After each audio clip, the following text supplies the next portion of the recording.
beleza. Eu queria, em nome da Bimar, aí, agradecer a todo mundo que veio participar desse primeiro webinar, né? Webinar histórico do primeiro webinar da associação. Então, em nome da diretoria, eu queria agradecer a todos. Só peço desculpas por esse pequeno delay que a gente teve aí com horários pequeno atraso. A gente estava acertando algumas coisas aqui no computador. Então, hoje a gente vai falar um pouquinho de atividade física em área remota e até no ambiente mais aberto, e falar um pouquinho até um pouco da fisiopatologia da doença, né, da infecção por Covid, pelo coronavírus. E depois a gente vai falar também um pouquinho sobre reabilitação, tanto reabilitação cardiopulmonar para quem teve a doença e quer voltar a fazer atividade física, os cuidados que tem que ter na prática de atividade ao ar livre, como proteção, né, para você e para os outros. E a gente está contando com a participação de dois colegas aí fantásticos aí que já estão bastante tempo com a gente. O Dr. Roberto Bisaco, ele é médico do esporte e do exercício. Ele foi preceptor até 2018, né, da residência da medicina esportiva e do esporte do HC, da USP. E também ele é instrutor do AWLS e também é um dos diretores da Bimar, né, junto comigo na diretoria. E o Thiago Chalub, ele também é médico do exercício do esporte e ele é o atual médico do esporte olímpico do Fluminense. Então, dois fantásticos aí de bagagem absurda, né? Vou chamar o Thiago de Thiago e Beto de Beto, vou chamar de Roberto Bisaco, vai ficar até estranho, né? E para quem não me conhece, eu sou o Thiago Rigueto, sou diretor da Bimar. Eu sou ortopedista, fiz traumatologia do esporte, trabalho também com medicina esportiva e também também sou instrutor, lead instructor do AWLS. Então é isso aí, a gente vai começar. Vamos começar com a aula do Thiago. Pode ser, Thiago? Obrigado pela Valeu, presença. obrigado, gente. Queria agradecer. Bom, A antes gente de é tão tudo, amigo que a gostaria gente de acaba agradecer. nem. Pode Oi? falar. Eu queria agradecer a presença no webinar e do Beto também. A gente acaba se falando tanto, né? Que queria agradecer a presença. Obrigadão mesmo. Espero que seja a primeira de muitas, né? Com certeza, com certeza. Então, aproveitar também para agradecer, né, a oportunidade de vir aqui para a gente conversar. Agradecer toda a Bimar, né, especialmente você e o Alberto. A gente tem se falado há alguns dias para poder preparar isso aqui. E vamos lá, né? A gente vai falar agora sobre atividade física, né? Atividade física ao ar livre, atividade física em áreas remotas e porque exatamente nos tempos de Covid, que é quando a gente tem tido agora, a partir desse momento agora que a gente está vivendo da pandemia, algum grau de flexibilização. Então, é importante discutir isso porque começa a ter liberação dos espaços para a prática de atividade física. Eu gostaria de começar, né, falando sobre quais são os impactos, né, do exercício na imunidade, porque isso tem a ver com a doença propriamente dita. Então, aqui no lado esquerdo da tela, a gente tem esse primeiro trabalho aqui, que é um trabalho da década de 90, né, e que foi proposto exatamente que a relação entre a intensidade do exercício e o risco de infecção, né, principalmente as infecções de via aérea superior, elas se comportariam como uma curva em J, né, no qual os dois extremos ali ofereceriam maior risco de doença, né? Então, tanto o sedentarismo quanto a carga de exercício elevada ofereceriam maior risco de doença. Por outro lado, o exercício moderado, ele tem efeitos positivos sobre o sistema imune, né? E seria um fator de proteção, fortaleceria o sistema imune e protegeria a gente contra a doença, contra a reativação viral e até mesmo no caso de haver a doença, contra os sintomas mais graves dessa doença.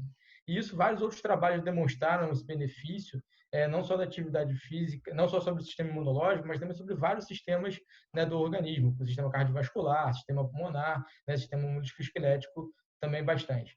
O outro trabalho que eu pus aqui é um trabalho do Comitê Olímpico Internacional, né, que ele reforça essa observação, mas ele diz que alguns indivíduos eles seriam capazes, né, de suportar cargas elevadas de exercício sem que isso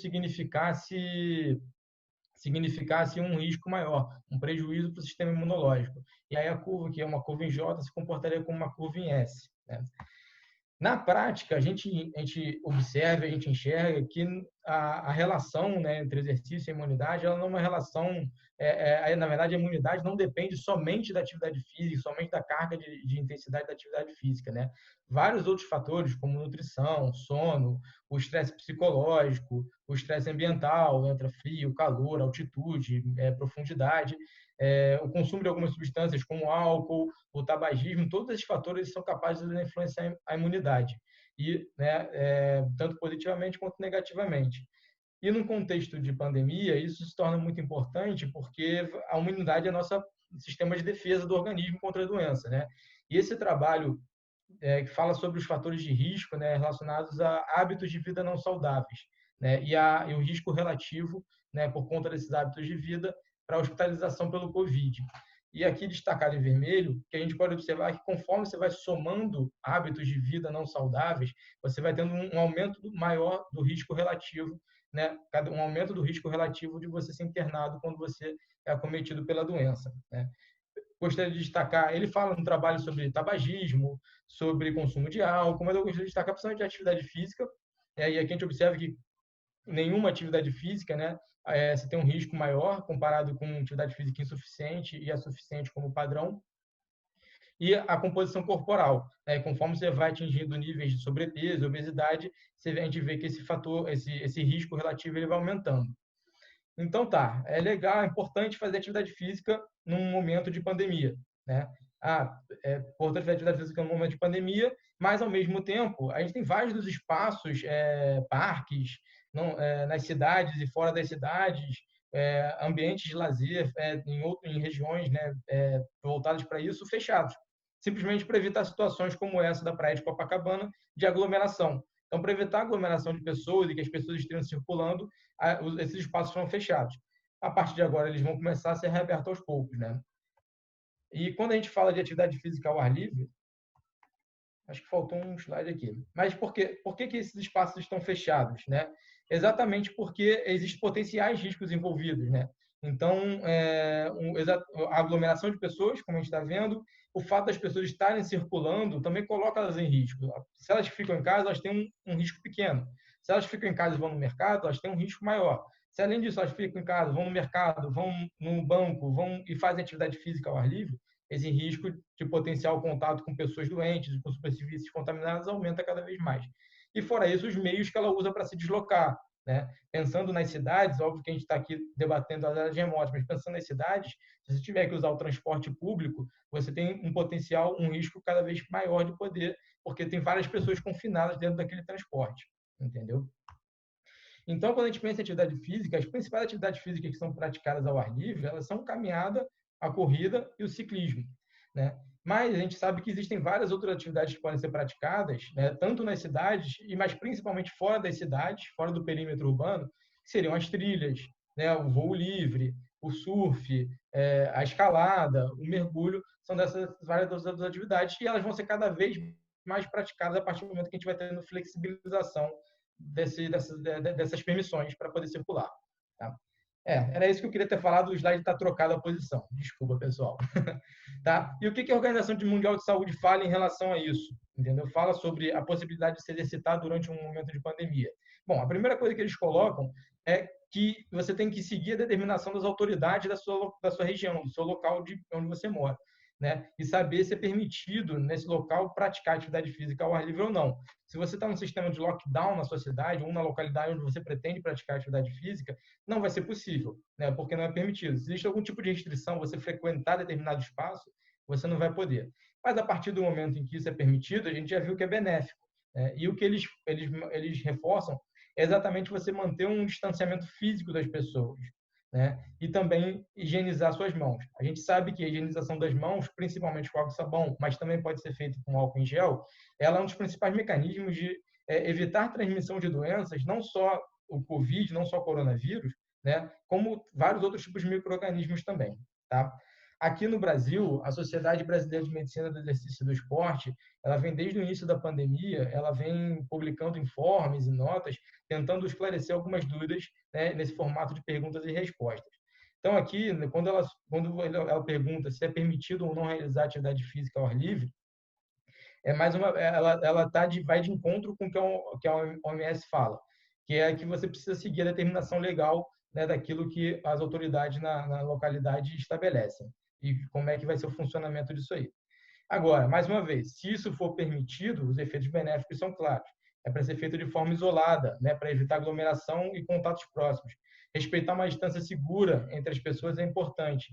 E, além disso, ter os cuidados preconizados em relação à etiqueta respiratória, né, uso de máscaras, colocar o braço na frente do rosto quando for espirrar ou tossir, e a higiene das mãos. Isso aí, Beto, está direitinho.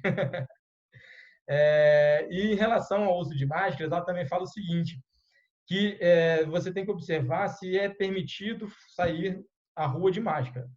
Se for obrigatório o uso de máscara, você vai ter que fazer o uso de máscara mesmo durante a atividade física. Isso tem algumas implicações que a gente vai discutir mais na frente.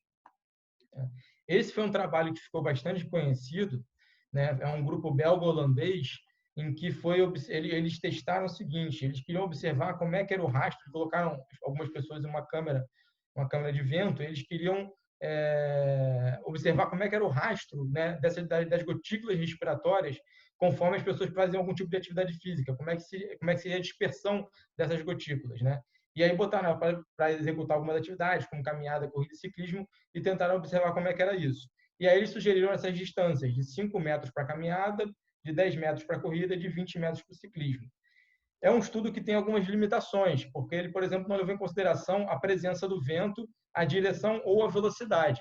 E, obviamente, isso vai ter um impacto direto sobre a forma como essas gotículas são dispersas, né? As gotículas, né, que são expelidas quando a gente está fazendo alguma atividade física, quando a gente está falando, quando a gente vai tossir ou espirrar, elas têm diferentes tamanhos e o vento vai ter impacto diferente sobre elas também.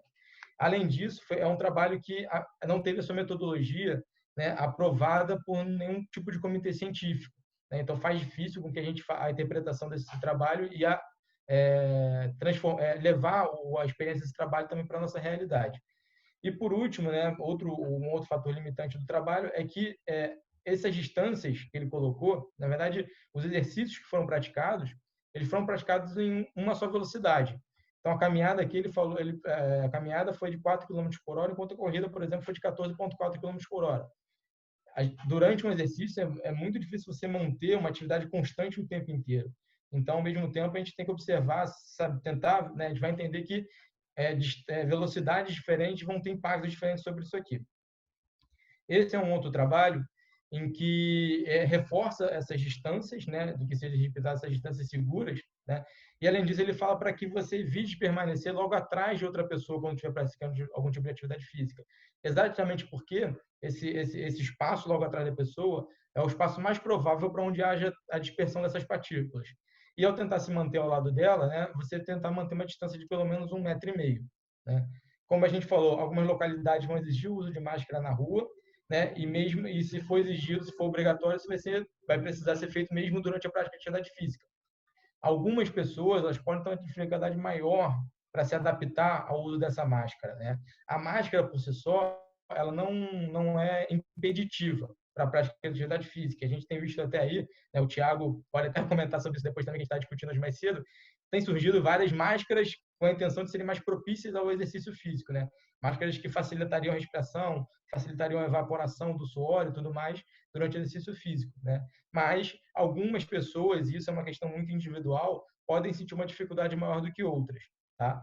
Principalmente os indivíduos que têm algum tipo de doença respiratória, como por exemplo a asma. E uma sugestão que o estudo faz é que você, ao se exercitar com a máscara, você comece com intensidades leves, exatamente para ir se adaptando, né? E vá fazendo uma progressão gradual e observando como é que vai ser o comportamento. Fora isso, ele fala que pessoas que moram juntas poderiam se exercitar juntas, sem necessidade de distanciamento, mas que devem, de qualquer forma, manter uma distância segura para outras pessoas. Trazendo mais para o lado das áreas remotas, eu fui buscar algumas informações, principalmente no site da WMS, que eles também têm postado algumas coisas bastante interessantes. E aí eles colocam algumas regras gerais, né, para a prática de atividade física, né, ao ar livre, outdoor e tudo mais. Então, eles reforçam a questão do distanciamento social, tá bom? Que eles falam 6 pés, que vai dar mais ou menos 2 metros, né? Para você tentar fazer uso de máscara em público, tá bom? E realmente observar se isso é obrigatório ou não onde você vai estar. E aqui ele faz algumas observações e é importante exatamente isso, a gente tem que ter bom senso, né? Se você vai fazer uma trilha, vai fazer uma expedição, uma travessia, alguma coisa assim, em algum local onde você não vai ter ninguém muito perto de você, né? Num raio de, sei lá, 1 quilômetro, não vai ter ninguém perto de você, não teria motivo para você usar a máscara naquele momento. Mas se você nessa trilha, nessa sua travessia, enfim, você for cruzar ou for estar com outras pessoas, aí sim você tem que fazer uso de máscara, tá? Evitar sempre aglomerações, né? Porque uma das principais formas de dispersão do vírus são as aglomerações. Então, se você encontrar algum tipo de aglomeração, procurar um outro local para fazer a sua atividade e também evitar atividades que ofereçam maior risco, né? Por quê? Exatamente para que você não gere nenhum tipo de sobrecarga a um sistema de saúde que já pode estar saturado. Se você precisa de algum atendimento médico porque sofreu, de repente, uma queda durante fazendo a sua atividade ou teve algum problema de saúde, né, você pode, né, ocupar o espaço que deveria estar sendo usado para um atendimento de Covid, por exemplo. Então, limitar suas atividades para evitar riscos maiores. Ele reforça aqui de forma bastante clara a desinfecção, desinfecção, desinfecção, principalmente das mãos. Evitar tocar a face, tá? Principalmente com as mãos sujas.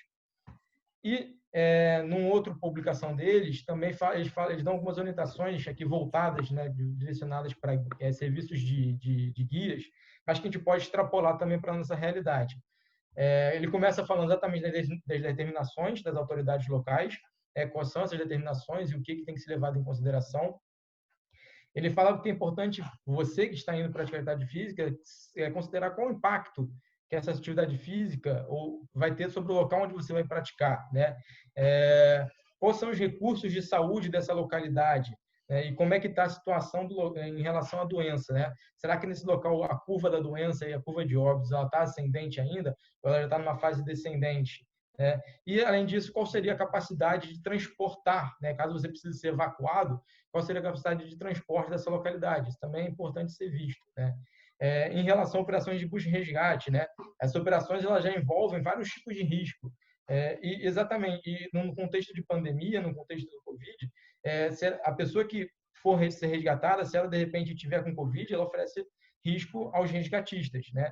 Fora isso, esses resgatistas, que porventura podem ser médicos, eles poderiam, ao invés de estar executando uma operação de busca e resgate, poderiam estar fazendo atendimento para uma pessoa Covid. Ele fala de diversas considerações pré-expedição que têm que ser feitas. É importante sempre a comunicação nas expedições, então, e num contexto de pandemia ainda mais, porque você precisa saber informar adequadamente para os membros desse grupo como é que está a sua situação, principalmente a situação médica. E a avaliação médica pré-expedição também vai ser importante. Passei aqui, deixa eu voltar. Isso. Vai ser importante, porque será que alguma dessas pessoas teve contato com alguém doente? Será que ela teve a doença? Será que ela apresentou sintomas? Quanto tempo teve que esses sintomas apareceram? Quanto tempo ela já está livre da doença? Né? E quais as repercussões? A gente vai discutir isso um pouco mais para frente. Quais as repercussões que a doença pode ter sobre o organismo? Será que essa pessoa agora ela é capaz de executar essa atividade que porventura ela já tenha feito outras vezes? Será que exatamente essa expedição que ele está se propondo a fazer é adequada nesse momento? Né? E também ter um seguro médico adequado para cada situação, né? O transporte também, né? Exatamente, evitar aglomerar pessoas dentro de transporte para levar a expedição. Então, um planejamento de expedição que você tenha menos aglomeração. O tamanho e a composição do grupo, né? É preconizado que sejam grupos pequenos, né? E preferencialmente pessoas da mesma origem, ou seja, que venham da mesma localidade. Se a gente vai montar um grupo, uma expedição, e a gente se junta aqui do Rio, de São Paulo, pessoas do Sul, do Norte, do Nordeste, são pessoas de diferentes localidades, com diferentes situações em relação à doença, em relação à pandemia, que vão estar se juntando em determinado momento, vão conviver e depois vão retornar para suas localidades.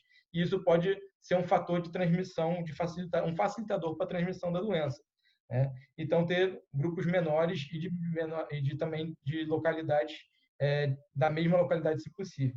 A duração da expedição, eles acham que a duração tem que ser de no máximo 7 dias. Isso está muito relacionado ao tempo de desenvolvimento de sintomas. Né? O período de incubação do vírus, ele varia ali entre 2 a 14 dias, por exemplo. Então, expedições maiores podem fornecer, você pode ter o surgimento de sintomas ali durante a expedição. Né?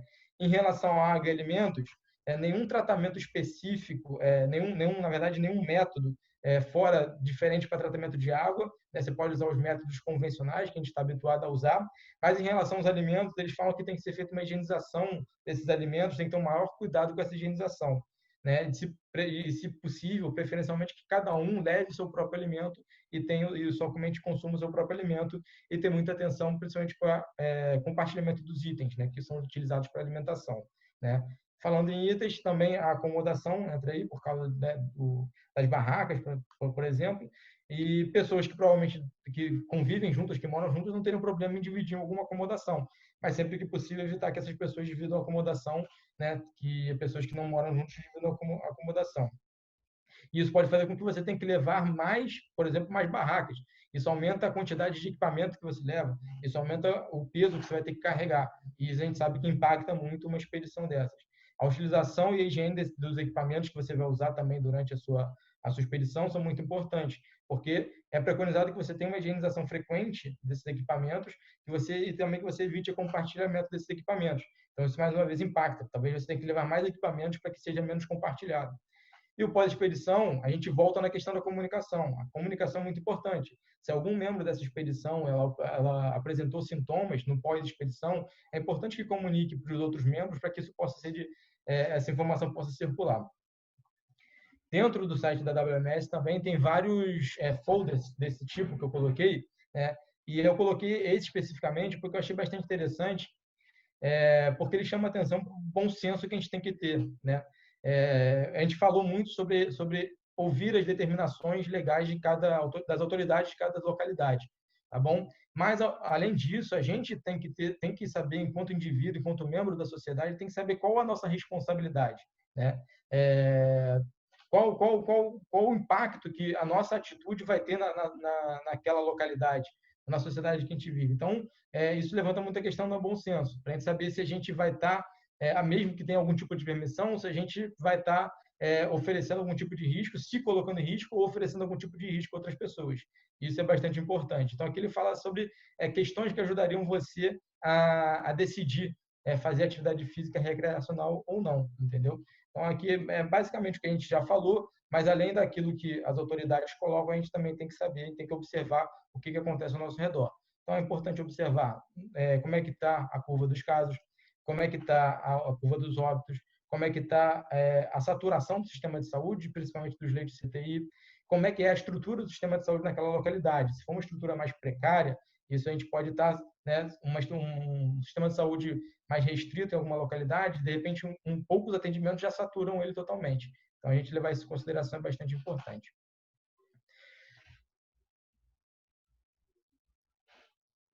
Bem, a gente tem, isso aí já tem sido bastante disseminado, né? Recomendações de não entrar e sair de casa, né? Vários órgãos, vários de saúde, entidades, Ministério da Saúde, Organização de Saúde, enfim, tem falado bastante sobre isso. E o Comitê Olímpico Brasileiro, há umas 2 semanas atrás, né, lançou um guia para a prática de esportes, né? E ele reforça dessas recomendações, tá? Sempre que sair de casa, evitar aglomerações, lembrar do uso de máscara quando isso for obrigatório e sempre que possível fazer esse uso de máscara, mesmo que não seja obrigatório, né? Quando você retornar à sua casa, lembrar de aquela roupa que você usou na rua, botar para lavar ou deixar ela separada ali. Fazer a higienização do seu carro é uma outra coisa importante. Não é recomendável ser utilizado, por exemplo, sistema de carona. Então, aquilo que a gente falou sobre várias pessoas se juntando para ir para um determinado local fazer alguma atividade física, né, num ambiente remoto, né? Então, o sistema de carona é sugerido que não se utilize, tá? Exceto pessoas que moram dentro no mesmo local, tá bom? Evitar sempre que possível o uso do transporte público, optar por transporte de táxis e aplicativo. E também o uso de máscara, a higienização das mãos com álcool em gel, sempre que você sair do automóvel. Sentar sempre na direção, quando você estiver num táxi, na direção contrária do motorista, ou seja, ali atrás do banco do carona. E manter as janelas do carro abertas. Caso você vá utilizar o transporte público, tentar manter a distância para outras pessoas e estar sempre procurando higienizar as mãos. Ao voltar para casa também, retirar os seus sapatos e higienizá-los. E tomar um banho logo que chegar em casa também, antes de fazer qualquer outro tipo de atividade. Todos os objetos que tiveram com você na rua, e isso vai envolver os equipamentos que a gente levar para uma atividade, tem que ser higienizados, tá bom? E sempre que eu não estiver na rua, mesmo que encontrar algum conhecido, evitar cumprimentar com apertos, abraços ou beijos. A gente deixa isso para um outro momento. Bem, agora vamos conversar um pouco sobre a avaliação, né, pré-participação, avaliação médica nos casos de Covid, voltado para a atividade física, voltado para o esporte, né? A gente sabe que a doença é uma doença eminentemente respiratória, tá? Mas a gente tem observado também que vários outros órgãos podem ser acometidos pela doença. Então, com isso, podem ter repercussões. Sobre o sistema pulmonar, né, temos dados da epidemia que tivemos no início dos anos 2000, que mostraram que depois de cerca de 2 anos, vários indivíduos apresentavam uma capacidade menor de difusão pulmonar. Isso, obviamente, vai impactar a capacidade de atividade física. E a COVID, né, ela pode gerar sequelas no pulmão, como a fibrose pulmonar, que vão comprometer o funcionamento desse sistema, né? Além disso, né, o acometimento do miocárdio tem sido observado na doença, tá? Principalmente nos casos mais graves, né? A elevação da troponina, por exemplo, nos casos sintomáticos, ela chega a 28%. Mas conforme a gravidade vai aumentando, essa elevação da troponina ela pode chegar a cerca de 50% mais ou menos, além da síndrome coronariana aguda que tem sido descrita em alguns casos, né? Em relação ao sistema neurológico, né, a anosmia e a ageusia, né, perda do paladar e do olfato, são sintomas que têm sido bastante relacionados com a doença e parece que pode ter alguma relação com algum acometimento de pares cranianos, de ramos de pares cranianos, e também alguns outros casos de Guillain-Barré foram descritos, além de outros processos inflamatórios, além dos fenômenos tromboembólicos que a gente tem observado dessa doença. Tá? Então, tudo isso vai ser importante quando a gente for avaliar esse paciente que teve doença, que teve suspeita da doença ou que foi sintomático, a gente tem que levar isso em consideração. Então, é preconizado que qualquer pessoa que vá voltar à atividade física que teve doença, que ela procure o seu médico, procure o seu cuidador de saúde, para que possa ser feita essas avaliações e possa ser dadas essas orientações em relação à prática de atividade física. Alguns trabalhos têm saído propondo protocolos em relação a esse sentido, propondo e a gente vai começar a observar a partir de agora, com o retorno das atividades esportivas, né? Na Europa, os campeonatos de futebol, por exemplo, já começaram a retornar, e na várias outras modalidades também estão começando os atletas retomando seus treinos, e aqui no Brasil a gente tem visto também algumas equipes, principalmente de futebol, retomando os treinos. Esse aqui é um trabalho em que ele vai propondo cada vez um maior conjunto de exames a serem feitos conforme você vai tendo uma progressão da doença. Então, aqui logo em cima, né, os casos que forem assintomáticos, ele fala de história médica do exame físico e sugere também o eletrocardiograma de 12 derivações, né? Eu, pessoalmente, acredito que o básico de qualquer avaliação médica pós-Covid vai ser exatamente anamnese, exame físico e eletrocardiograma. Né? Ele fala que é importante ter atenção para o surgimento de qualquer anormalidade. A gente sabe que atletas e pessoas treinadas elas podem apresentar algumas anormalidades eletrocardiográficas que são normais, que não são sugestivas de doença. São alterações que ocorrem nas pessoas que têm algum tipo de treinamento regular. Mas até por conta disso vai ser importante você tentar ter algum eletrocardiograma prévio dessa pessoa para que você possa comparar se houve surgimento de alguma anormalidade ou não. E aí, conforme você vai tendo uma gravidade maior dos casos, você vai tendo que fazer alguns outros exames, como, por exemplo, um ecocardiograma, um teste de cardiopulmonar, por exemplo. Né? Nos casos suspeitos de miocardite, você vai ter que fazer, né, de miocardite ou de acometimento do miocárdio, você vai ter que fazer um ecocardiograma ou uma ressonância magnética e vai ter que observar como é que isso aí. E aí, num caso positivo, você vai seguir os protocolos para miocardite e prosseguimento desse caso. Esse é um outro trabalho de um grupo alemão, né, em que eles montaram um fluxograma muito bem, com bastante informação e muito bem direcionado. E aqui tem uma coisa interessante também, que eles colocam, não sei se vocês estão vendo a minha setinha aí, mas aqui eles colocam exatamente o tempo que seria necessário sem treinamento antes de você recomeçar. Né? Então, um paciente aqui que testou positivo para o SARS-CoV, né? ou que teve sintomas clínicos, né, compatíveis com a doença, tá? Ele vai acabar tendo que ficar ele vai ter que ficar pelo menos 2 semanas sem praticar atividade física, né? A partir do momento que ele identifica o teste positivo ou então que ele apresenta sintomas, tá? E a gente já viu alguns atletas que têm cumprido exatamente esse período de 2 semanas de quarentena, digamos assim, sem atividade física. Mas conforme os sintomas vão ficando piores, esse tempo se torna maior e em caso de miocardite, você acaba tendo que fazer outras avaliações, como a ressonância magnética, e isso vai demandar um tempo maior de recuperação, porque você tem que observar qual foi o prejuízo nesse sentido. Tá bom? Em relação a algumas outras avaliações, além das...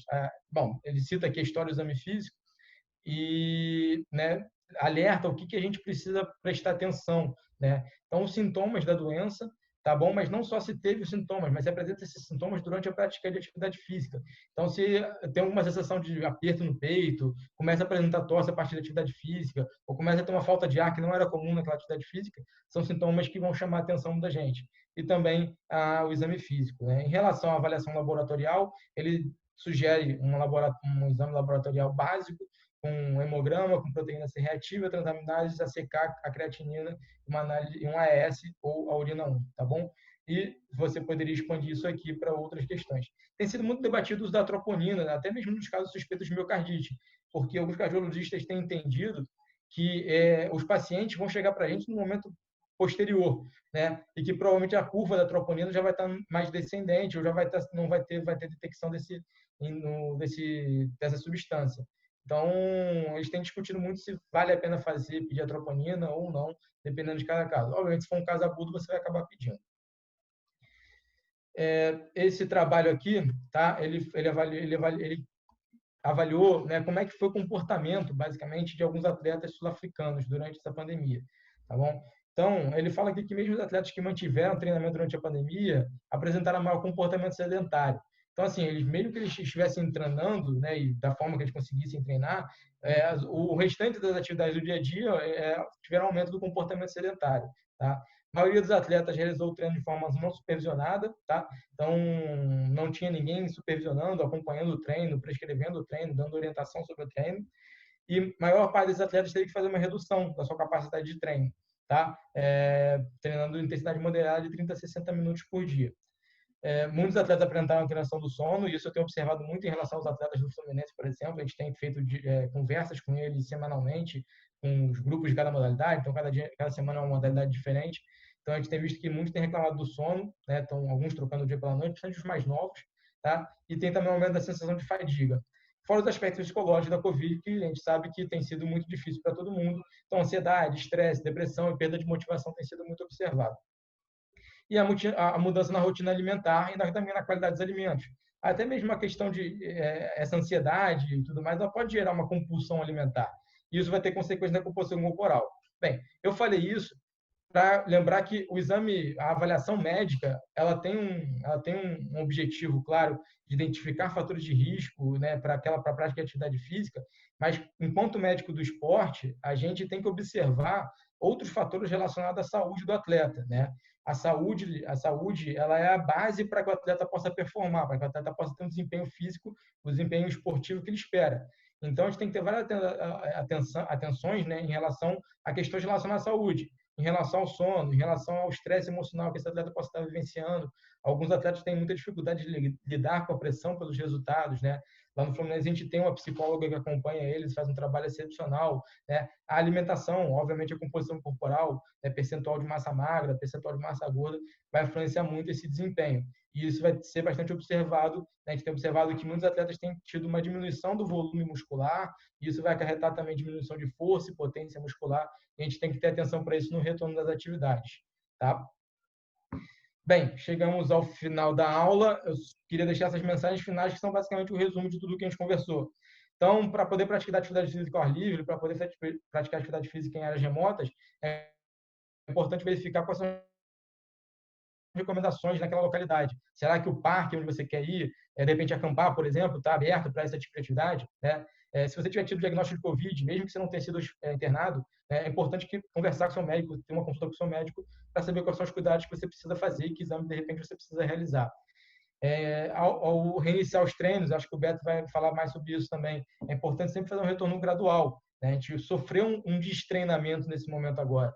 Então, recomendado até você realizar exercício numa intensidade menor do que você estava habituado e acrescentando isso aí de forma gradual. Então, de repente, vamos lá, começar com uma caminhada, evoluir para uma caminhada rápida, passar depois para um trote leve e até chegar numa corrida. É um exemplo, tá bom?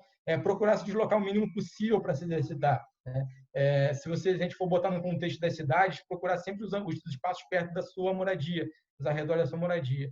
Procurar sempre os horários com menor movimentação de pessoas, exatamente para evitar aglomeração, tá bom? manter a distância segura das outras pessoas é importante, fazer as adaptações no treino, sempre que possível, para que você possa fazer ele em casa, e fazer uso de máscara quando você sair na rua, sendo que nos locais em que isso é obrigatório, você tem que se exercitar, lembrar daquela questão do bom senso. Os grupos de risco, a gente não comentou aqui, mas é interessante que aguardem um momento, né, um pouco mais para poder voltar a fazer suas atividades físicas ao ar livre. E é sempre importante ressaltar, né, toda a pandemia, o vírus propriamente dito, né, a gente tem aprendido sobre ele a cada dia. Então, todo dia é um artigo diferente, é um trabalho diferente, é um grupo em qualquer lugar do mundo fazendo uma nova descoberta. Então, essas informações, é preciso que a gente esteja sempre se atualizando para que essas informações, a gente possa estar sempre dando informações cada vez mais novas. Então, tudo que a gente falou aqui, amanhã, na semana que vem, já pode estar diferente, né? Então, é importante estar sempre se atualizando. E, em caso de você apresentar sintomas, no caso de você apresentar sintomas, é importante que você não faça nenhum tipo de atividade física. E aí, faça isolamento ou então procure atendimento médico se isso for necessário. Bom, mais uma vez eu queria agradecer, tá bom? Tiago, Roberto, todas as demais pessoas da diretoria da Bimar. Deixo aí o meu contato também para qualquer pessoa que queira entrar em contato comigo depois para conversar, para tirar dúvida, para debater alguma coisa. Fiquem à vontade. Muito obrigado, viu? Parabéns, Thiago. Parabéns pela maravilhosa apresentação, bem atual. E eu acho que deu para tirar bastante dúvidas de todo mundo aí que está assistindo. E a gente já teve algumas perguntas aí no chat. Depois da aula do Beto, a gente vai discutir. Então, a gente vai agora passar a falar um pouquinho da parte de reabilitação e também dessa parte de prevenção de lesões, né? Porque, como o Thiago disse, quando teve essa volta agora, né, das atividades que existem na Europa com futebol, muito atleta acabou se machucando. Então, acho que é uma aula bem importante aí também para a gente evitar lesão. Bom, boa noite todo mundo aí. Primeiro, agradecer, claro, a iniciativa de todo mundo, porque eu acho que esse é o futuro da gente, né? Então, a gente vai acabar realmente fazendo muita transmissão online e o que foi perguntado ali sobre o e-mail e tal, a disponibilidade dessa aula, poder ver várias vezes e discutir várias vezes com você mesmo, isso vai ser importantíssimo daqui para frente, né? Eu vou cruzar algumas informações com o que o Thiago falou. Eu vou falar algumas coisas a respeito do início do vírus, né? Alguma coisa do comecinho, e depois vou falar sobre a reabilitação, que é a aula propriamente dita, né? Deixar bem claro que eu vou falar após Covid, então é tudo que está acontecendo depois da pessoa que teve o Covid, né? Não tenho nenhum conflito de interesse aí na apresentação, não vou falar nada a respeito de nada comercial. Então, seguinte, primeiro algumas definições aí. O agente etiológico, o vírus, é o COVID, o SARS-CoV-2. A doença é o coronavírus disease 19, porque foi descoberto em 2019. A epidemiologia dela ainda está em discussão, eu acabei compilando uma foto do Worldometers de ontem, então bastante número expressivo aí para a gente ver e algumas coisas relacionadas a um consenso de pneumologia. Então, como o Thiagão falou, eu vou acabar passando rápido nisso aqui para a gente chegar na discussão efetiva mesmo. Gotículas, né? O vírus ele tem uma capacidade de ser transmitido em superfícies, né? Então, se a gente pensar mais utilizada e a mais lisa para ter uma contaminação é o aço inoxidável. Ele pode durar até 72 horas, o vírus aí nessa superfície. É claro que se fosse pensar em superfície de ouro, platina, essas coisas, ele poderia durar até um pouco mais.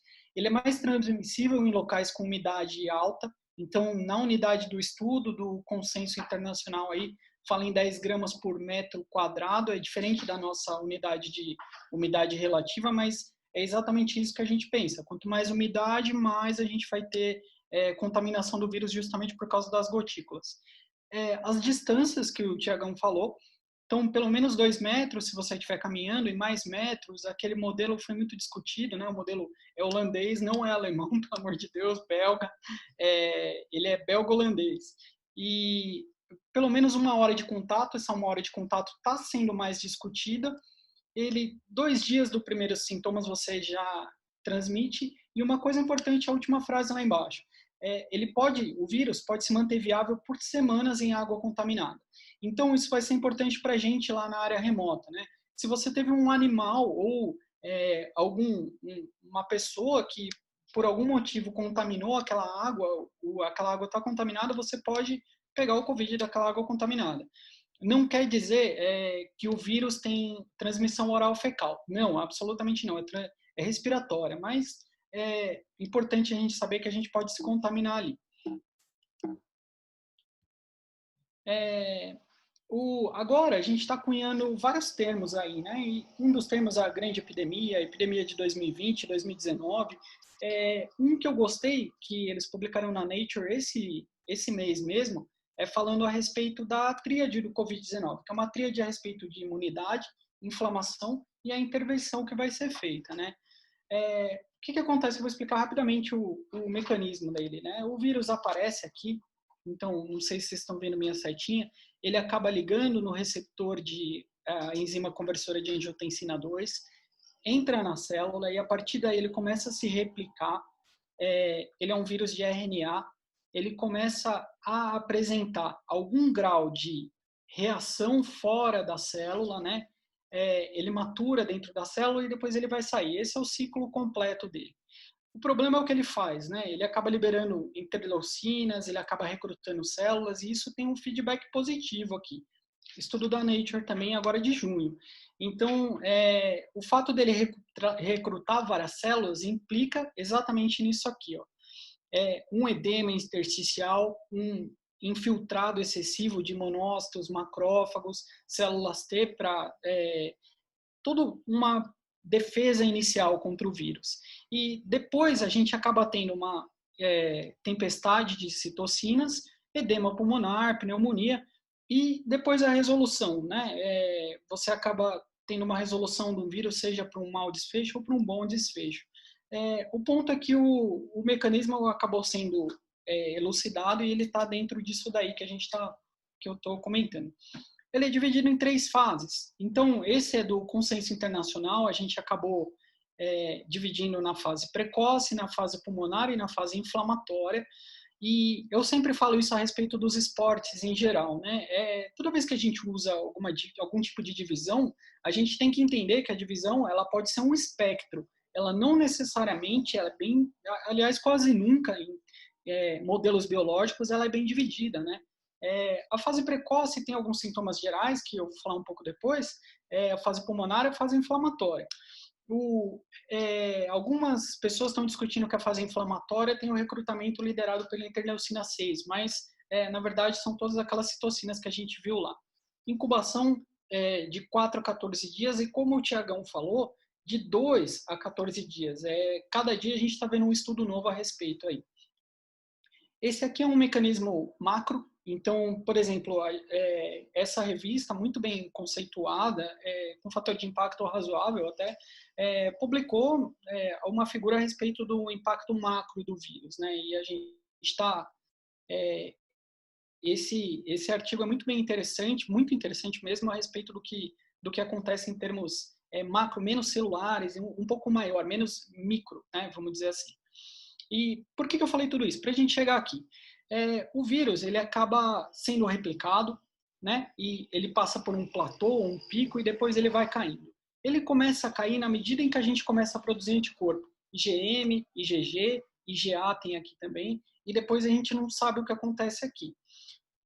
Por não saber o que acontece aqui, a gente cai naquilo que o Tiago falou. A gente tem que manter as precauções, porque você não sabe se você vai, mesmo tendo a doença, se você não vai desenvolver uma imunidade para frente, 1, 2 anos. Isso a gente vai acabar descobrindo realmente depois que o tempo falar para a gente. O que ele provoca de sintoma, então, na pessoa que teve a doença? Febre, fadiga, tosse seca, tá todo mundo cansado de ouvir isso, mas, na verdade, eu quero chamar a atenção para o amarelo aqui. Alguns pacientes que vão para a UTI desenvolvem choque, doenças miocárdicas, doenças renais, e 20% acaba tendo doença média, severa ou crítica. Então, se a gente for pensar de todas as pessoas que tiveram a doença, em cada 10, 2 pessoas é bastante gente. Essas pessoas que tiveram a doença média, a gente vai entrar agora no corpo da aula, no core da aula. qual é o pulo do gato do que o que todo mundo está discutindo a respeito? Todo mundo? Nossa, que exagero, né? Mas o que o pessoal está começando a discutir agora. É um grupo de Stanford, né? Eles acabaram publicando no British Medical Journal Sports Medicine a pós-reabilitação do atleta e das pessoas que tiveram Covid. Então, o que você vai fazer depois que você teve Covid? Para quem teve o Covid. E isso daqui, na verdade, eu vou fazer um elogio, eu vou um pouco na contramão do que está todo mundo falando aí. Eu achei incrível, fantástico o que a China fez a respeito dos estudos científicos. Está muito, muito bom. Eles conseguiram mapear tudo que eles tiveram, publicaram bastante coisa. É claro que muito volume sempre implica em baixa, média e alta qualidade, mas isso daqui foi uma sacada muito inteligente. Eu vou mostrar uma tomografia, e aqui, para quem não está acostumado, eu acredito que tenham não médicos aí ouvindo também, essas áreas pretinhas aqui são um pulmão normal. Essas áreas aqui um pouco mais brancas são áreas afetadas pelo Covid. Essa tomografia aqui, o pulmão direito, né, bem afetado, e essa é uma tomografia daquele estudo anterior, e ele está mostrando, na verdade, que a gente tem um acometimento intenso, né, aqui do pulmão. E por que a gente não vai fazer a correlação que, na verdade, o Thiago, até pode, o Thiago apresentador, pode comentar, o Thiago Rigueto pode comentar isso depois. A gente pensa sempre em reabilitação em termos de ortopedia. Se você fraturou um membro, se você quebrou alguma coisa, teve um trauma articular, você pensa em reabilitar, você pensa em ir para o fisioterapeuta, você pensa em entrar na sua equipe multidisciplinar para reabilitar isso. E por que no COVID ou numa doença cardiovascular ou em algum outro tipo de doença a gente não vai pensar em reabilitação? A gente tem que pensar em reabilitação.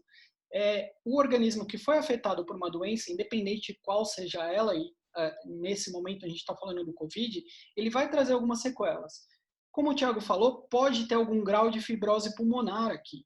A gente vai ter um acometimento de doença pulmonar. Isso vai trazer alguns sintomas. Isso não vai levar a pessoa naturalmente para aquela performance ou para aquela o que ele estava acostumado a fazer antes.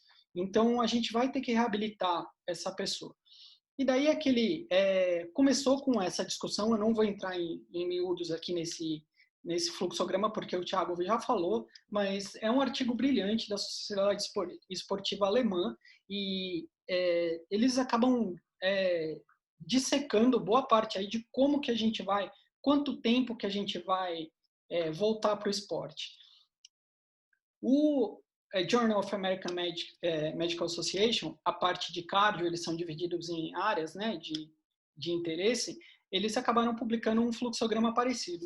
E eu vou me ater um pouquinho aqui no fluxograma, porque eles colocam a pessoa que teve, que é assintomática, e a partir daqui as pessoas que tiveram o COVID positivo, né? A gente vai focar aqui nesses dois grupos, que é o que tiveram sintomas médios, mas que não foram hospitalizados, e os que tiveram sintomas graves, aqueles 20% lá da população. Aqui, inicialmente, você precisa de um período de descanso, precisa de um período de repouso. Você não pode, e isso é uma coisa já antiga da medicina do esporte, em momento nenhum, tendo uma infecção ativa, fazer algum tipo de atividade física, porque isso pode te levar a uma complicação infecciosa. E essa complicação infecciosa pode ser uma miocardite. Então, a gente tem que fazer um período de repouso. Na sequência, a gente faz em torno de 2 semanas de repouso e vai dosar muitas coisas, fazer alguns exames, entre eles a troponina, que está sendo muito discutida. Imagina, é uma coisa inimaginável você pedir uma troponina num ambulatório e a partir de agora talvez seja.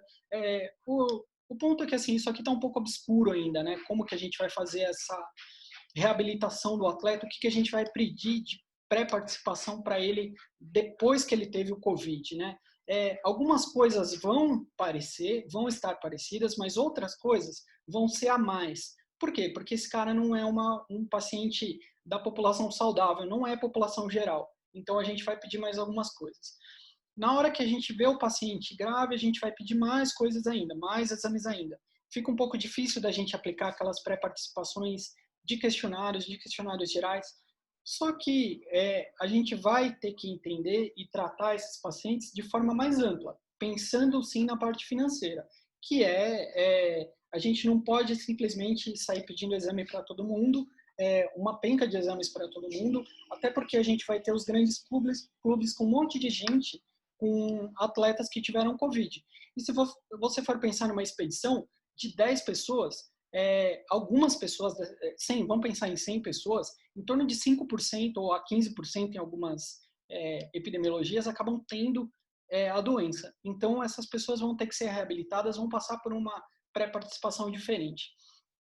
E pensando nisso, o British Medical Journal acabou fazendo um guia, que é um infográfico. Se vocês olharem aqui, isso aqui é totalmente novo, 2020, volume 0, número 0. A gente está começando, abrindo a porteira aí de uma coisa incrível que não tinha antes, os infográficos do British, né? E daí, assim, você teve o Covid, teve os sintomas, febre, tosse, sintomas gastrointestinais, ageusia, anosmia, digeusia e por aí vai. Segue o guia dos atletas, vamos fazer as monitorizações desses atletas e a partir daí a gente vai medir a função respiratória, função cardíaca e alguns exames se forem necessários. Passou daí, a gente vai fazer um período de descanso, que normalmente é ligado a 10 dias, depois 7 dias de sintomas livres, livre de medicação, né? Passou de usar medicação, e daí a gente vai fazer um protocolo de retorno gradual ao esporte. E aí aqui que a gente vai perder um pouco mais de tempo, né? Porque esse retorno gradual tem muito a ver com a reabilitação da pessoa, né? Na verdade, isso aqui é a reabilitação do atleta, que é aquilo que o Tiagão falou. A gente tem que ser gradual. A gente não pode, de maneira nenhuma, começar a voltar o atleta para a competição. Um exemplo do que a gente faz quando volta o atleta para a competição aqui, ó, é colocar esse atleta em risco e aumentar o número de lesões, além de não ter a performance esperada. Quem tem visto os novos campeonatos que estão sendo televisionados, estão sendo iniciados, a gente está vendo um horror de lesão, uma performance razoavelmente baixa, né? E além do que sintomas, né? Esse atleta vai entrar em absenteísmo, ele vai parar de performar. E se a gente for pensar nas expedições, pior ainda. Então, vamos pensar, eu paguei os $60 mil para ir para o Everest, para o campo base, e eu não estou conseguindo chegar naquela performance que eu estava. Imagina, além da frustração geral, o impacto financeiro. Então, a gente tem que seguir um protocolo. Esse daqui foi um dos primeiros protocolos, é do Instituto Inglês de Medicina Esportiva, de Esporte, na verdade, é tipo um ACSM, e eles fizeram isso aqui muito bem planejado, e a gente vai focar em algumas coisas. Atividade, que tipo de atividade você vai fazer, que tipo de exercício você é permitido fazer, frequência cardíaca máxima, para quem tem reloginho consegue ver, duração do exercício, então a gente vai pensar no volume aqui do exercício, um volume crescente, a gente não vai começar num volume grande, nem numa intensidade grande, né? E o objetivo daquilo que você está fazendo, como você vai monitorizar. Eu não vou descrever cada um dos quadradinhos, mas se você perceber aqui, ó, a monitorização é sempre a mesma. A duração do exercício é gradual, 15, 30, 45 minutos. É claro que pode ser um pouquinho mais para os atletas mais treinados. Frequência cardíaca máxima, inferior a 70, inferior a 80 e por aí vai, até você chegar na competição. O tipo de exercício que é permitido. Então, inicialmente andando, atividades do dia a dia, você andar um pouco, alguns movimentos simples até chegar realmente na competição. Isso daqui eu gostaria, se todo mundo pudesse dar uma olhadinha no infográfico depois, isso é bem interessante, principalmente para o médico que vai avaliar o sintoma e para quem vai discutir a respeito, para o treinador dessa pessoa, para o agente de turismo que vai levar essa pessoa para o pico que seja, né, para a montanha que seja, ou para a expedição que seja. E aqui, de forma nenhuma, viu, Thiago, para os ortopedistas presentes, isso não é uma crítica, mas assim, os ortopedistas costumam dividir bastante as coisas em números, estágios 1A, 2, 2A, 3B aqui. Nessa avaliação está de forma perfeita, porque a gente consegue seguir uma escala numérica. Então, a gente vai para frente. não precisa decorar que é o 3A, 3B, mas assim, entender que isso aqui é de forma crescente e gradual. Isso é bem, bem importante aqui, viu? Daí, deixa eu só, às vezes ele para um pouquinho. A última, eu estou chegando aqui no final para a gente poder discutir, porque o que eu quero aqui é realmente discutir. Aquele artigo chinês que eu citei no começo da apresentação, no começo da transição da apresentação, ele fala de uma coisa simples que você pode fazer até com um reloginho, né, para medir a frequência cardíaca, você medir a saturação de oxigênio, mas é um teste extremamente simples de ser aplicado, que é você segurar a respiração e caminhar por 1 minuto. Caminhar normalmente do jeito que você caminha habitualmente. E segurando a respiração. Por si só já é um pouco difícil, mas a maior parte das pessoas consegue em torno de 30 segundos. Interessante que isso aqui foi extrapolado de pessoas que têm insuficiência cardíaca e uma dispneia para insuficiência cardíaca e pessoas saudáveis.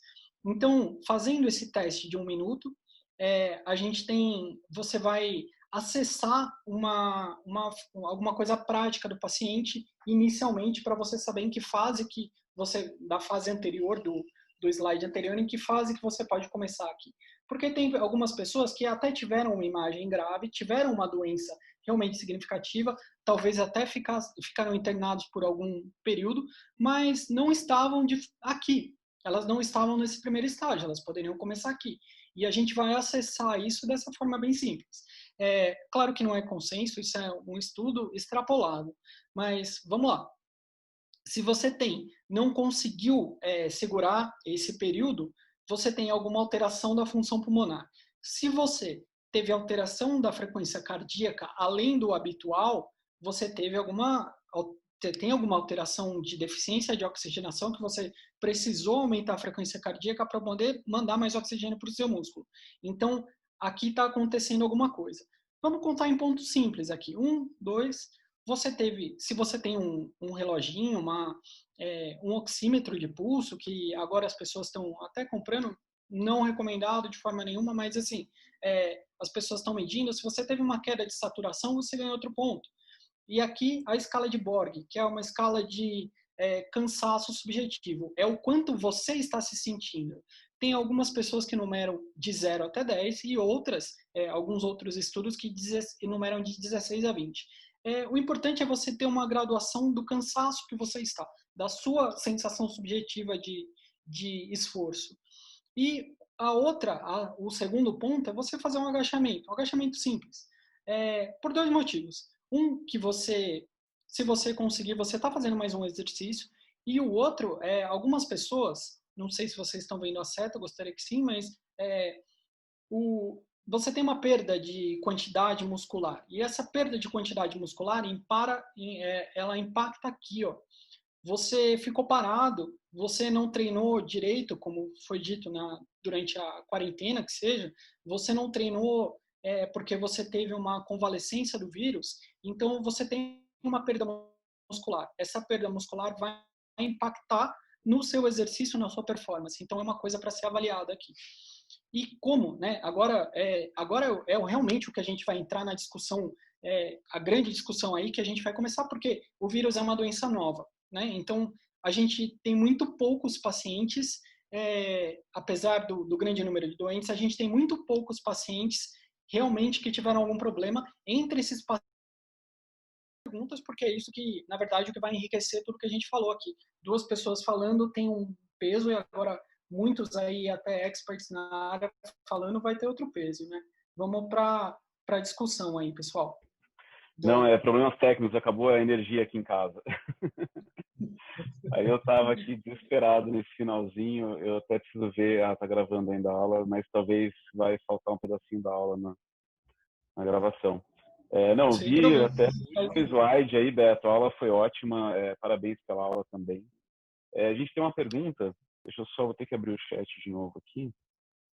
A gente tem uma pergunta da Juliana Schlad, a nossa ex-presidente. Ela só quer entender um pouquinho melhor da avaliação da participação esportiva. Um paciente que teve coronavírus, mas assintomático, da parte pulmonar principalmente. Então, a avaliação é a mesma, não muda. Quer comentar, Thiagão? Começa aí, comentando. Eu vi aqui a Pode Ana, abrir. né, no chat, e realmente no quadro lá, que acho que foi que ela viu para fazer a pergunta, tá igual, né? O paciente assintomático e o paciente sintomático com sintomas leves tá igual.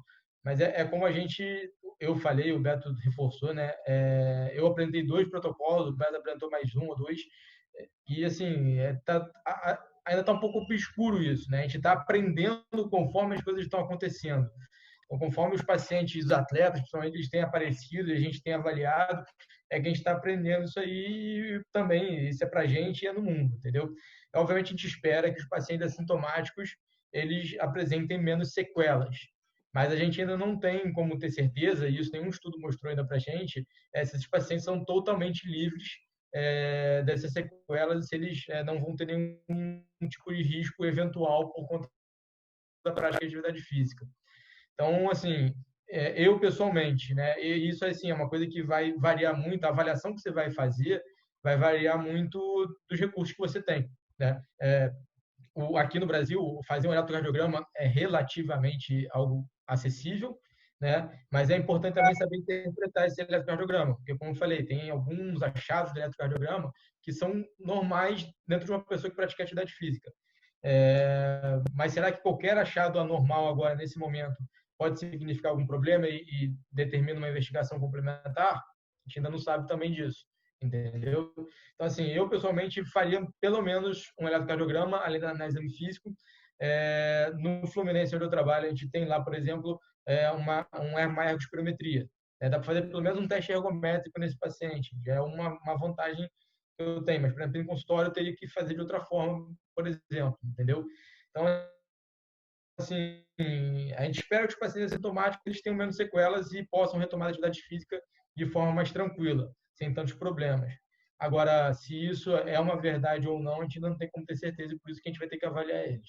Boa, Tiagão. Eu acho que eu gostaria de acrescentar só que é importante a gente perceber se tem alguma alteração dinâmica, né? Então, se o paciente fez uma avaliação para participação, se você tem alguma coisa dele antes e ele passou por um COVID, mesmo que seja sintomático, e apresentou alguma alteração nessa APP depois, isso eu acho que deve ser valorizado. Na verdade, não só num aspecto de COVID, mas em todos os aspectos, né? As alterações dinâmicas aí a gente tem que prestar atenção. E eletrocardiograma é fundamental, né? O Dresner, do artigo que você apresentou, o cara, ele sempre fala do eletrocardiograma, né? É o básico da PP, né? Anamnese e eletrocardiograma. Então, eu acho que teve alguma alteração dinâmica, vamos atrás. Não existe nenhum protocolo fechado, né? Não, nada, Não né? tem nada fechado. E a gente tem que observar também sintomas durante a prática de atividade física, ainda mais agora Sim, conforme eles é forem isso que eu ia falar. voltando aos treinos mais próximos daquilo que estão acostumados. Eu acho que, seguindo a PP que vocês já falaram, né, acho que o exame físico ainda é principal, a ausculta pulmonar é bem feita, a avaliação pulmonar, se tem alguma alteração do exame físico, ou se teve história durante a contaminação pelo Covid, aí tem que fazer ou a ergospirometria ou a própria espirometria, que não é um exame caro, né? E ficar de olho nos sintomas na prática esportiva. Não tem muito o que fugir disso. Acho que é mais ou menos isso mesmo. Boa. Gente, Pode falar, Tiagão, desculpa. não, pode falar, à vontade. Estou vendo as perguntas aqui. Então, não, eu ia falar que o nome foi colocado ali no chat, né, do artigo, tá aqui, Pulmonary Rehabilitation for Patients with Coronavirus Disease 2019, do Lulu Yang. Isso, eu aproveitei para, enquanto... Foi bom, foi antes de acabar a luz. E outra coisa, a gente acabou já falando também do tempo de retorno ao esporte, né, e também perguntaram. E, assim, até que ponto que vale a pena repetir a avaliação da participação esportiva naquele paciente que não teve, entrando de novo na avaliação da participação esportiva, que teve o Covid, não teve sintoma nenhum, ficou super bem, só um pouco de dor, um pouco de febre, dor no corpo e febre, e tinha feito a avaliação há 2 meses antes de pegar a doença. Vocês acham que vale a pena repetir de novo a avaliação da participação ou tenta voltar gradualmente para a atividade física e bola para frente faz depois de 1 ano, 6 meses. Isso não pensando no atleta profissional, gente. É que tem que avisar, né? Que pensando no atleta recreacional, o que vocês acham? Fala, Beto. Deixa eu falar, Thiago. Eu acho que depois se complementa. Eu acho que, sim, tem que repetir a avaliação para participação por 2 motivos. A gente não sabe o que o COVID assintomático pode provocar. Então, vamos supor que o paciente foi assintomático, ele teve uma febre e durante essa febre ele desenvolveu uma miocardite. Essa miocardite pode ter sido razoavelmente assintomática ou oligossintomática. Ele desenvolveu uma taquicardia ali durante o período de febre. E, por conta disso, ele pode ter tido algum novo bloqueio miocárdico. Esse bloqueio pode impactar na prática de atividade física. A gente vai ter que... Eu acho que a gente não precisa... eu sempre reforço isso do gasto, né? Eu acho que eu estou lendo o artigo americano demais a respeito disso. Eles sempre falam dos gastos, né? Mas eu acho que a gente tem que, sim, repetir a avaliação para participação, tem que conversar com os pacientes e tem que pedir pelo menos um eletrocardiograma para saber se ele teve alguma alteração dinâmica. E é meio que a mesma opinião, assim. Não, eu concordo também contigo, Beto. Acho que não tem, a gente vai ter que, mesmo que ele tenha feito há 2 meses, como o Thiago falou, a gente vai ter que repetir isso aí no retorno. Exatamente por conta dessa, a gente não entender ainda de forma completamente clara quais são os efeitos do vírus no organismo como um todo e a relação disso com a atividade física. Então, vai ser, digamos assim, a gente vai ser questionado em relação a isso, né? Por que a gente está pedindo e refazendo tudo isso de novo? Mas vai ter que ser feito de qualquer forma, porque isso vai trazer uma segurança para a gente, para poder liberar a prática e para o próprio paciente, né? Então, é aquilo que a gente sempre preconiza que seja o foco da avaliação para participação, a segurança primeiro do paciente, mas também a segurança do profissional de poder estar orientando da forma mais correta. Pessoal, deixa eu só sugerir uma coisa. Quem quiser fazer pergunta pode abrir o Pode ir microfone. direto no chat. Não é do microfone? É que às vezes o que acontece com o microfone, às vezes a conexão da pessoa não é tão boa. Então? Mas fica à vontade, vamos lá. Eu acho então, que Aqui na Bimar não tem protocolo, viu, gente? Aqui pode abrir o microfone. Foi a pergunta que eu fiz para a Dani ontem no bate-papo que a gente teve. A questão do uso da máscara. Eu tenho pedalado 2 horas, 3 horas, mais ou menos. Mas, assim, eu pedalo sozinho. Então, eu tiro a máscara, às vezes, porque é impossível pedalar o tempo inteiro com a máscara. A máscara molha. E aí, aquela questão que se rodou muito aí por aí, da questão de você estar devolvendo, eu não sou médico, não sou nada, eu sou economista, não tem nada a ver com isso. Você devolvendo o gás carbônico para dentro de você e aquela questão ali, o quanto é maléfico isso.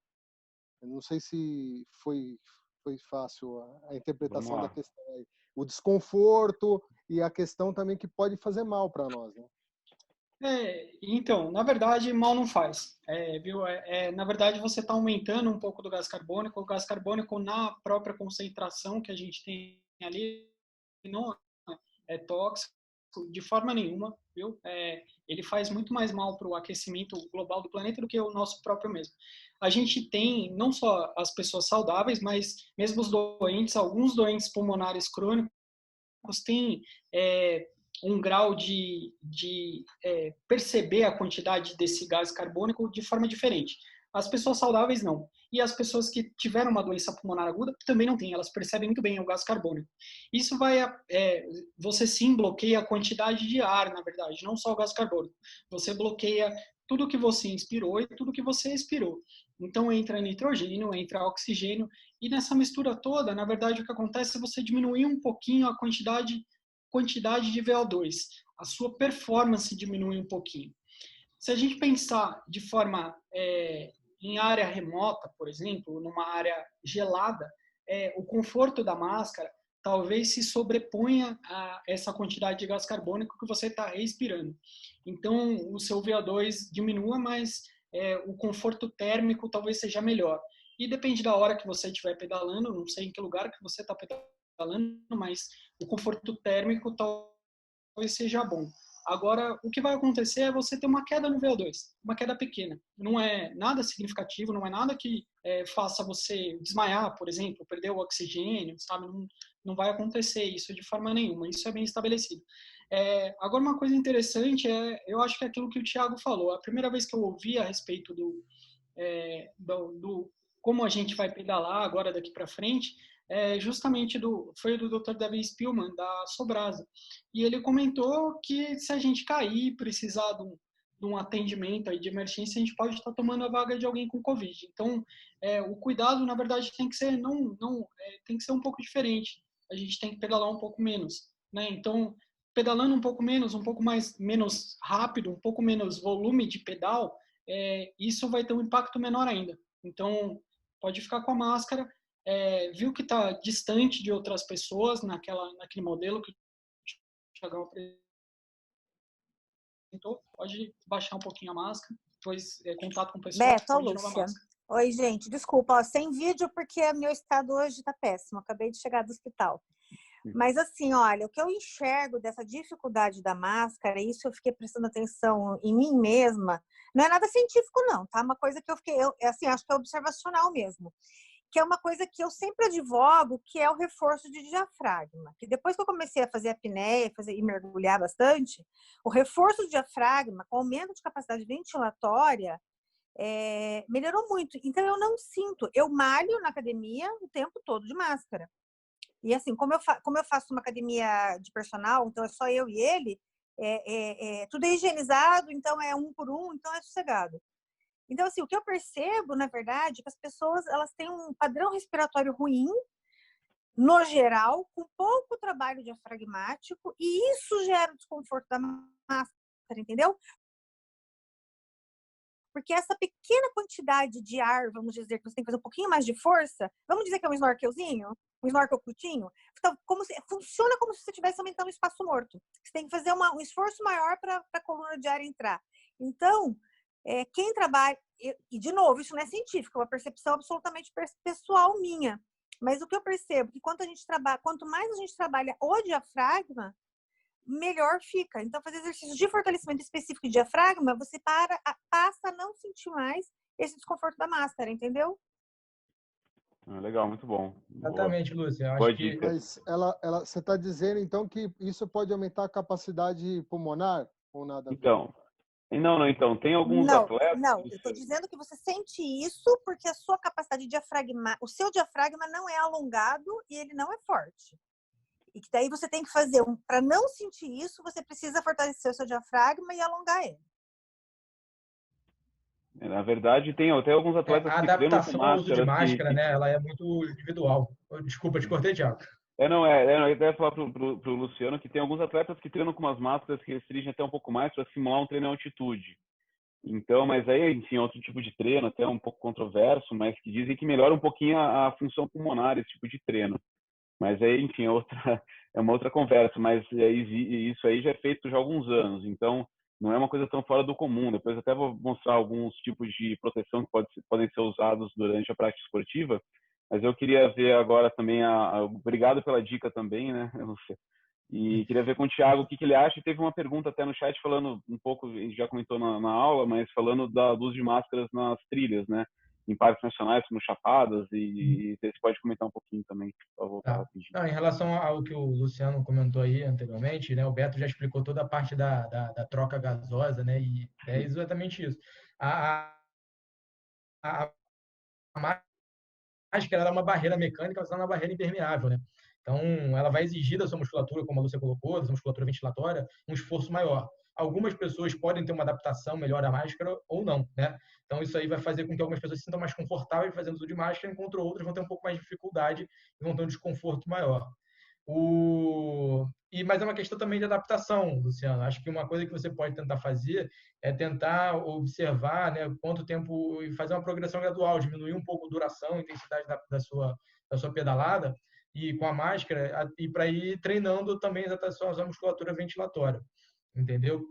Lembrar que a máscara, ela perde, principalmente as máscaras de tecido, que acho que a gente tem mais visto, essas máscaras de uso não médico, elas perdem muito a sua efetividade, né, conforme elas vão ficando úmidas. Então, se você vai sair para pedalar e sente que a máscara fica úmida, né, você tem que levar mais de uma máscara para você trocar de máscara durante a prática de atividade física. É interessante também. Em relação à pergunta, né, que foi feita sobre os parques nacionais, é aquilo que eu falei, depende muito de como vai estar o ambiente, de como vai estar, é o bom senso de você perceber. Né? Dentro, no raio de alcance que eu tenho aqui, né, tem outras pessoas praticando, frequentando, de repente, uma cachoeira, ou então numa trilha, a mesma trilha que eu tô fazendo. Se tiverem outras pessoas, o bom senso diz para a gente que é importante fazer uso de máscara. Agora, se você está isolado, só você, né? Ou então você com uma pessoa que já mora com você, que você tem um contato constante com ela, num local desse, então você poderia ficar sem máscara. Mas saiba que se você for cruzar, né, com alguém, for encontrar alguém nessa trilha, é importante que você tenha a máscara ali para você colocar naquele momento. Mas é isso aí. Eu acho que, né, acho que um ponto importante da aula é falar um pouquinho dessa parte do retorno progressivo. Não dá mesmo, tudo bem, vai fazer academia, treinava na academia, continua treinando em casa. A gente tem visto muito no consultório lesões, principalmente musculares e tendíneas, porque às vezes o treino domiciliar não é tão intenso como o treino da academia. E você acaba saindo da quarentena, que agora eu tenho algumas cidades que estão saindo, e o atleta, o paciente, ele acha que ele pode voltar a fazer o que ele fazia antes, inclusive de máscara. E aí começa a ter esse desconforto respiratório por conta da máscara, e também aumenta um pouco a fadiga e também aumenta o risco de lesão, porque aumentando a fadiga, muda um pouco a biomecânica do movimento. Então, eu acho que a palavra é fazer tudo agora aos poucos. Então, respeitar o corpo e respeitar essa parte ventilatória. Tem que começar com uma carga leve de treino e sentir como que é treinar com máscara. Isso não tem muito o que fugir. E foi o que o Thiago falou, tem que levar mais de uma máscara, se for um lugar muito úmido, inclusive, né, norte, nordeste do Brasil, tem que, às vezes, levar 3 máscaras, tomar muito cuidado na hora de retirar a máscara para trocar, tem que higienizar as mãos. E aqui eu até tenho alguns tipos de quer ver? Cadê aqui? Aqui. Eu vou só colocar aqui na tela. Não, lembrando que essa situação que a gente está vivendo, né, eles são... Aí, é exatamente isso, né? A indústria está se movimentando para desenvolver cada vez mais materiais que sejam melhores e fáceis da gente se adaptar. Então, isso também vai gerar com que surjam novos produtos para que a gente possa se exercitar de máscara, né? Então, assim, existem, como diz até a Juliana disse, né, tem as balaclavas ou os buffs. Assim, qualquer máscara que tenha 2 lâminas de tecido já ajuda a proteger, tá? Então, e tem que ser um tecido anti-moisture, que a gente fala, um tecido que ele consiga não ficar úmido tão fácil. Então, esses buffs, muita gente usa para, mesmo em área remota, como para pesca. É interessante dar uma olhada no tecido antes de comprar. Existem algumas marcas que já vendem um agasalho com a proteção para o rosto e para o nariz, né? E para a boca, então já é acoplado, você veste o capuz e coloca essa parte do nariz da boca, e nem parece que você está realmente usando alguma coisa, alguma proteção, é bem confortável. Mas aí seria mais para o inverno. E agora, enfim, sem fazer nenhuma propaganda, mas a primeira que saiu na frente foi a Under Armour. Agora, no começo do mês, lançou uma máscara para treino, são 3 camadas. Você não quer camada interna, inclusive, antibactericida no tecido. E eles já fizeram alguns testes para Covid também. Ela ajuda a combater também,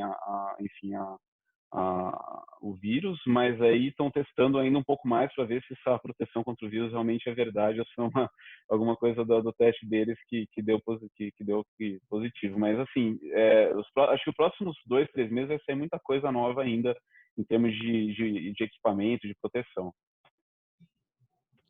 Deixa eu só fazer um comentário para encerrar o último assunto e daí a gente o último passado, né? Assunto e depois para a pergunta da Daniela Silvestre. O treinamento ventilatório eu comentei ali, mas eu gostaria que uma coisa ficasse até bem clara assim. Ele traz muito pouca melhora em relação ao atleta ou a pessoa, o atleta amador que seja assintomático, que não tiver nenhuma doença. Então, o treinamento ventilatório em si, ele não funciona muito para performance. A gente não tem um ganho diferente, um ganho significativo. Você tem algum ganho se a pessoa tiver tido alguma doença. Então, se ela tiver um COVID, se ela tiver alguma outra doença pulmonar aguda, aí sim. Agora, aí vale a pena treinar musculatura torácica, musculatura respiratória. Agora, se a pessoa, por exemplo, eu vou dar um exemplo que foi uma que me marcou muito, até porque eu tomei um tapa na residência, foi uma pergunta que eu passei vergonha na frente de todo mundo, assim, no ambulatório de pneumologia. Qual o melhor treinamento para um paciente que tenha doença pulmonar obstrutiva crônica, bronquite crônica, por exemplo? E o professor perguntou, membro superior ou membro inferior? E eu respondi de imediato, membro superior, é óbvio, né? A gente vai treinar a caixa torácica, a gente vai treinar braço. Na mesma hora ele abriu o artigo e depois mostrou a bibliografia em livros, assim. O que faz diferença é treino de musculatura inferior. Por quê? Porque a quantidade de músculo que você usa é mais importante do que o próprio treinamento. Então, você usar, por exemplo, você treinar o diafragma, sim, faz diferença. Você treinar o uso de máscara, sim, faz diferença. Qualquer coisa que você treina é melhor do que o que você não treina. Agora, se a gente for comparar numa pessoa saudável, numa pessoa sintomática, a melhor coisa é você treinar membro inferior. Principalmente se você tiver parado nessa, ou diminuído o treino na quarentena, que todo mundo fez, retornar o ganho de musculatura que você tinha antes. E nada melhor do que você começar por grandes grupos musculares. Grandes dorsais, ok, mas musculatura de membro inferior, melhor ainda. Beleza. Tá, acho que máscara, acho que não ficou mais nenhuma dúvida não, né? A Daniela até perguntou agora que se a gente faria eletrocardiograma em todos que voltarão para academia pós-quarentena, né? Pós muita comida, muito Netflix. E aí, o que vocês acham? Acho que assim, eu já vou aproveitar que eu estou falando e já vou responder, seguiria o mesmo protocolo de avaliação da participação esportiva. Passaria por uma avaliação clínica, questionário de novo, exame físico e, se necessário, sim, faria novamente o eletrocardiograma, mas não por conta seria a avaliação da participação esportiva normal mesmo, enfim, anual, né? O que vocês acham? Eu concordo com você, Thiago. Eu também faria o eletrocardiograma. Acho que é uma coisa que a gente tem um acesso tranquilo, relativamente tranquilo no Brasil, não é um exame difícil de você conseguir fazer, né? Você tem vários locais, né? Você tem um aparelho lá no local, você faz. Então, a gente tem um acesso pelo menos a um eletrocardiograma, além da nossa avaliação clínica, né? Da história, da anamnese, do exame físico, é importante sim. Então, eu faria também, tá? Mesmo tendo feito aí, a Dani falou que fez julho ano passado, né? Então, fazer esse ano de novo já, né? Voltando, quem tiver tido Covid, mesmo em teste assintomático. Eu acho que eu vou fazer eu vou compartilhar a tela, desculpa aí até pela demora disso, pessoal, mas eu vou mostrar o artigo que o Thiagão mostrou. Aqui, ó, a gente, se você teve um teste positivo da Sociedade Alemã de Medicina Esportiva, né?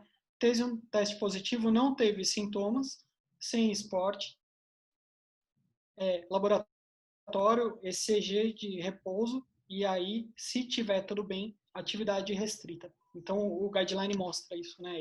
Ele contempla essa situação aí. O que eu acho que a Daniela perguntou, na verdade, foi até no paciente, na pessoa né, que não teve coronavírus. Não, desculpa, acho que não foi assim. Mesmo os assintomáticos, entra no estudo mesmo. Né? Tendo o diagnóstico de coronavírus, né, mesmo sem sintoma, eu faria. Eu sou a favor de fazer um eletrocardiograma, de reavaliar antes do retorno. Sim. Sem dúvida. Tem que voltar. E aí, vamos para uma expedição numa área que não endêmica, mas com mais 20 coleguinhas. E aí, toma aquela cloroquina profilática, vai que algum coleguinha tá levando coronavírus na mala, toma ivermectina, anita, vocês tomam alguma coisa antes de ir para a expedição ou não? Para fechar a discussão aqui. Posso? Eu não tomo.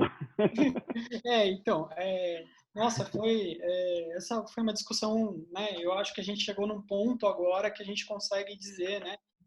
Muitos artigos, não artigos pontuais, porque a gente teve até disso. artigos pontuais com opiniões, assim, grandes opiniões em grandes revistas, né, dizendo a respeito das medicações, tal, medicação preventiva, medicação curativa. O que a gente consegue ver hoje com a quantidade de artigos que a gente tem, com a quantidade de discussão que a gente tem, é que realmente a cloroquina não funciona. E a ivermectina foi uma discussão, tá, um clinical trial, no clinicaltrials.gov, e eles estão falando assim, na verdade começou no CEPEM, que é um centro de pesquisa que tem do lado da Unicamp lá. Eles rodaram um modelo matemático, e esse modelo matemático definiu algumas drogas, na verdade entre muitas drogas que poderiam ter algum efeito antiviral, e daí foi discutido a ivermectina, o anita, alguns antirretrovirais, inclusive, e a amantadina, que é um medicamento que é usado para Parkinson. E daí foram feitos alguns testes in vitro. Nos testes in vitro, a gente selecionou, fechou um pouquinho mais o funil aí. Acabou sendo positivo a ivermectina, a cloroquina, o anita, né, a nitazoxamida, e só que em vivo, já na fase de animais, já não teve um efeito significativo nenhuma delas. Na hora que passou para humano, a gente está tendo a chuva aí de estudos clínicos, alguns muito bem conduzidos, dizendo que realmente não tem um efeito. Então, é muito ruim para a gente como médico saber que a gente tem uma doença que não tem um tratamento seguro ainda, né? Que a gente tem que avaliar muito caso a caso, e alguns fogem até do nosso controle. É aquela sensação da perda do poder do médico, né? Que a gente eventualmente acaba se sentindo impotente, mas não tomaria nada. O que eu faria? Ia me nutrir bem, ia fazer o exercício que, como o Tiagão mostrou, aquele slide, o exercício melhora a imunidade. Né? A gente tem uma curva ali, o J, o S, num determinado momento, mas que melhora a imunidade. Se você fizer a imunidade geral, assim, você tem menos infecções de via aérea superior, você tem menos infecções gastrointestinais, menos infecções gerais, assim. Eu acho que é nesse sentido aí, melhorar a nutrição e o exercício. Eu vou entrar num caminho diferente, não vou acrescentar nada sobre medicação, porque acho que o Beto já explicou tudo aí. Mas é exatamente isso. Um dos trabalhos que eu botei na apresentação fala sobre a relação da hospitalização e da doença, e consequentemente da doença mais grave, com hábitos de vida, né? E a gente, dentro dos fatores de risco, né, aquele grupo que a gente considera ser o grupo de risco, a gente, né, obviamente tem o fator idade, que é imutável, né? A gente não consegue ficar mais novo, a gente só fica mais velho. Mas você tem lá, por exemplo, doenças cardiovasculares, doenças metabólicas, e que estão muito relacionadas aos hábitos de vida também. Né? A obesidade tem sido um dos fatores mais de risco mais importantes para a hospitalização e para o desenvolvimento de doença grave. Né? Então, assim, eu acho que é uma forma da gente tentar prevenir, né, se não a infecção, mas desenvolver os sintomas mais importantes da doença, ter doença grave, é você cuidar da própria saúde. Isso envolve atividade física, como a gente comentou, isso envolve um sono adequado, isso envolve uma nutrição adequada, isso envolve saber lidar com fatores de estresse, isso envolve tudo aquilo que a gente também consome. Então, acho que a saúde é o primeiro passo para a gente ter uma boa imunidade. E aí sim conseguir ter um controle melhor da doença caso a gente venha a ser infectado. É isso aí, eu também concordo. Eu acho que todo mundo, às vezes, acaba se esquecendo, que é o caminho mais fácil, né? Acaba esquecendo de todo o resto que tem que fazer para ter uma imunidade boa e acaba já tomando medicação. Eu resolvi levantar esse assunto por conta de automedicação. Acho que é importante a gente deixar claro que não tem nenhum medicamento ainda comprovado cientificamente que vale a pena ser ingerido aí para prevenção. Alguém tem mais alguma outra dúvida? Eu acho que não.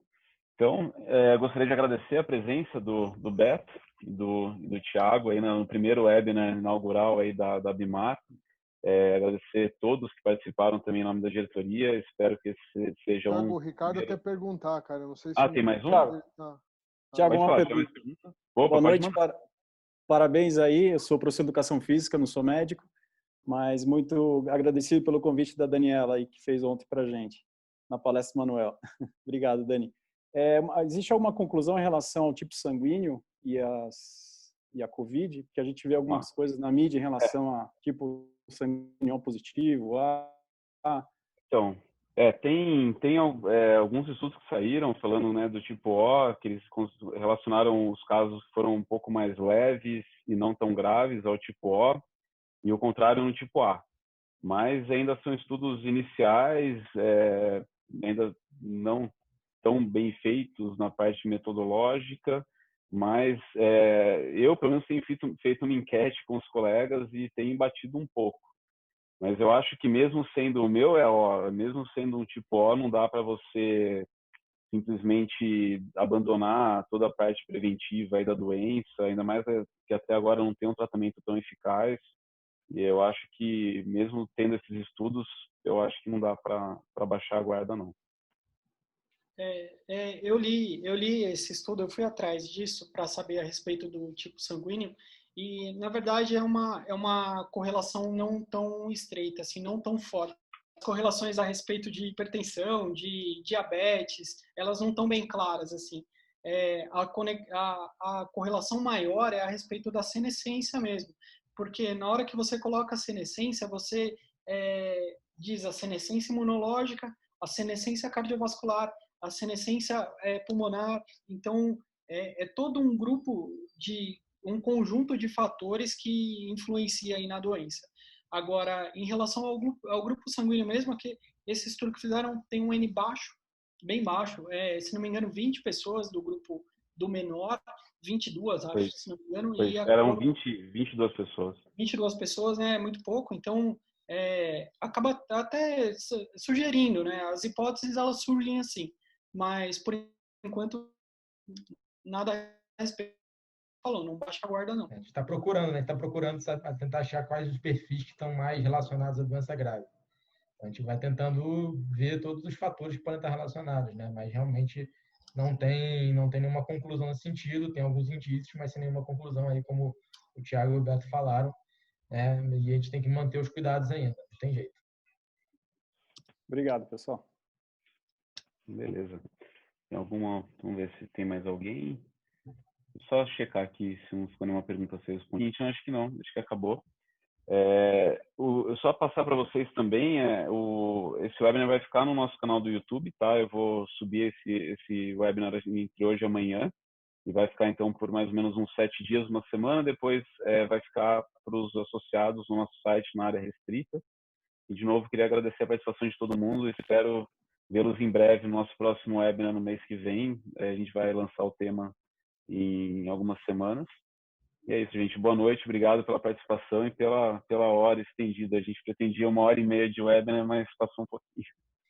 Obrigado, gente. Obrigado, Beto. Obrigado, Thiago. Pessoal, aquele abraço. Boa noite, gente. Um abraço. Gente, obrigado aí pelo convite, né? Excelente apresentações aí. Até a próxima. Boa noite.